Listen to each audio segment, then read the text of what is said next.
लो सज्जनों ते मित्रों इनक्रोचमेंट ऑफिसर नू हर दुकानदार दे कोलों 2-2 हज़ार रुपया लेना बहुत महंगा पड़ गया। महंगा जनाब किदा पड़ गया। इनक्रोचमेंट ऑफिसर तुहानू पता है कि जिदा घंटा घर दे विच 8 बाज़ारां दे विच दुकानदार अपने थोड़े ठेले बाहर ला के बैठे आ, कुछ आप बाहर बैठे होंदे आ ते इनक्रोचमेंट ऑफिसर जिहड़े होंदे आ जनाब जबरदस्ती उन्हां नू कहंदे आ कि भाई जान तुसीं दुकान बाहर लाई आ, सानू 2-2 हज़ार रुपया दिओ। ਇਹਦੇ हवाले नाल जनाब फैसलाबाद ਦੇ ਵਿੱਚ ਅਮੀਨ भट्ट साहब ਜਿਹੜੇ ਕਿ ਤਾਜਰਾਂ ਦੇ ਲੀਡਰ ਆ ਉਹਨਾਂ ਨੇ एहतजाज ਕੀਤਾ। एहतजाज ਦੇ ਵਿੱਚ ਉਹਨਾਂ ਨੇ ਕਿਹਾ ਗਿਆ ਕਿ ਜਿਹੜਾ ਜਨਾਬ ਇਹ ਇਨਕਰੋਚमेंट ऑफिसर आदल वा ਇਹ जनाब हर दुकानदार को 2-2 हज़ार रुपया मंगदा वा और जबरदस्ती मंगदा, कहंदा भाई 2 हज़ार रुपया देना वा ठीक आ वरना मैं तुहाडा समान चुक के लै जाना वा।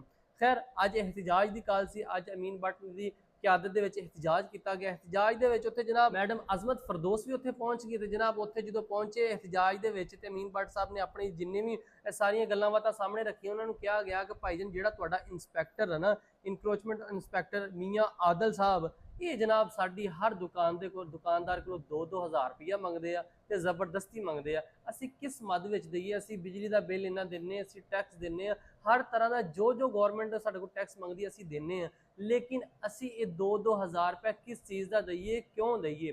ਇਹਦੇ हवाले ਨਾਲ जनाब ਜਿਹੜੇ कि इनक्रोचमेंट ऑफिसर ਆ ਉਹਨਾਂ ਨੇ ਇਹਦੇ ਤੇ ਐਕਸ਼ਨ ਲੈਂਦਿਆਂ ਹੋਇਆਂ मियाँ आदल साहब ਜਿਹੜੇ ਸੀਗੇ ਇਹਨਾਂ ਨੂੰ जनाब फौरी तौर पर मुअत्तल कर दिता।